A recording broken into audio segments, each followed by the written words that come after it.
You're listening to the Betoota Advocates Weekly News Wrap on Desert Rock FM 96.5. Hello and welcome to the Betoota Weekly Bulletin. It is great to have your company. As you'll probably notice, it's the voice of me, Wendell. Hussey. Clancy Overell is not leading us in today. He is recovering. From hips, yeah, from his hip replacement. The photos look awful. Scars, bruising, all that sort of stuff. He also sent through quite a disgusting photo of... We didn't need to see that in the group chat. Probably shouldn't have been on Slack. Luckily, we don't really have a HR department around here, so we won't have to deal with that. Errol Parker is he's still cruising. Apparently he's over the gastro and stuff now. He's enjoying the last, I think, 2 or 3 days. He should be back next week, looking quite tanned after that South Pacific tour. So... for this week, it's me, Wendell Hussey, and... Effie Bateman, hey! We are going to be wrapping up what has happened over the last week, so we'll get straight into it, Effie, with the biggest story of the week, potentially the last couple of months, really. Yeah. So, biggest scoop that we got this week is the reason why the Australian dance music scene is now dominated by Christian DJs is because Scotty secretly took over the Ministry of Sound. Yes, yep, you've probably seen it.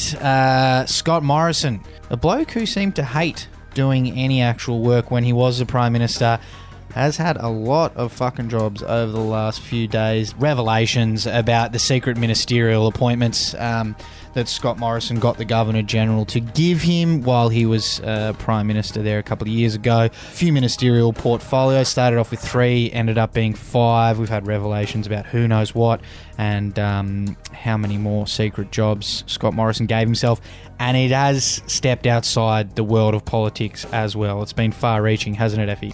Yes, that's right. So it appears that Scott Morrison's rampage on ministries had gone a lot deeper than initially thought, as docs revealed the rising number of Christian DJs in the Australian dance music scene.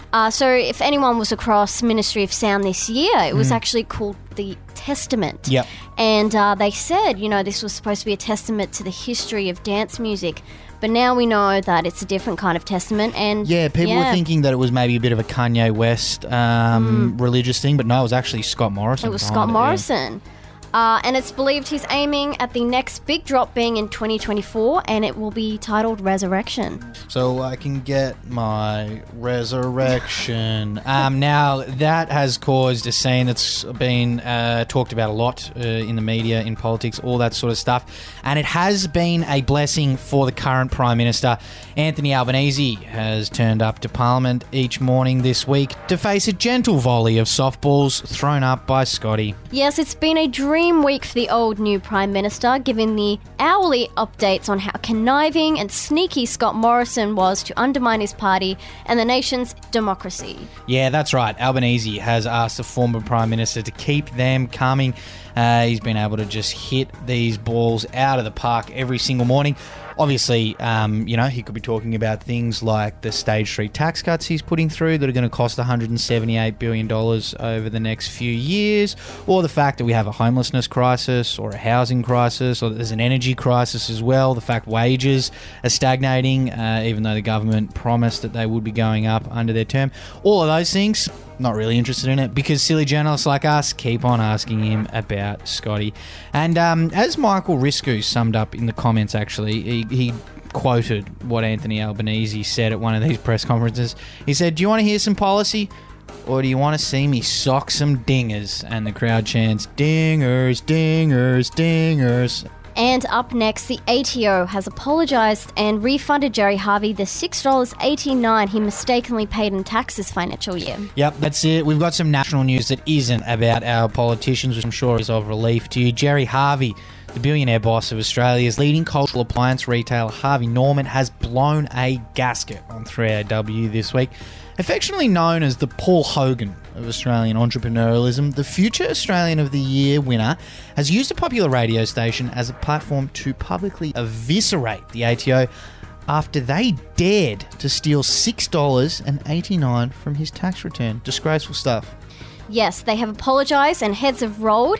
As a spokesperson for the underfunded organisation said, the ATO has reviewed internally and discovered the reason for the error was the result of a Gen Z employee who does not have the same reverential respect for Gerry Harvey that proper Australians should. The ATO prostrates itself before Mr. Harvey and apologises unreservedly and wishes to convey to Mr. Harvey that the employee in question has been terminated, effective immediately, their body parts dismembered and sent to the four corners of Australia as a warning. Bit of Saudi justice there dealing with that ATO employee. I think compensation's probably deserving for Gerry Harvey as well. Some local news to round out the week. Maybe a bit of a change of pace, maybe a bit more lighthearted. A bloke taking a break from the Source has revealed he cannot believe how fucking long Friday nights are.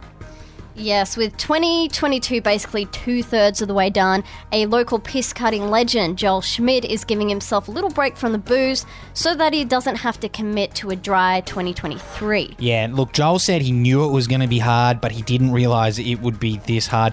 Normally having Fridays that are a big brown and yellow blur, Joel says he's been staring at the clock thinking it's fucking broken.